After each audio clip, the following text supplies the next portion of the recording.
जेड़े घर विच निक्कां दी जिब वड्डी थी वेंदी है, जेड़े घर विच निक्कां दी जिब वड्डी थी वेंदी है, वातू घर विच वड वडेरा डर डर के हल वेंदा है।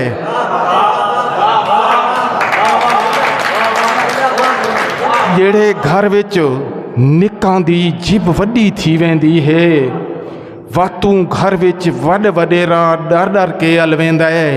रूमी दे तां कौल मुताबिक इश्क दे 40 दर्जे हैं।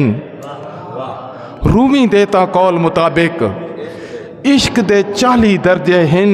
ढोल दे कदमे दिल वारन को पहला दर्जा लिखा गए। भाई अच्छा तैकू इया डोखे माया पेरो राणा संदीला साहब फर्द 100। अच्छा तैकू इया डोखे माया पेरो राणा ऊंदे दुख दा कारण दाजा जेंदे पेर भी कोने ना। बहुत शुक्रिया।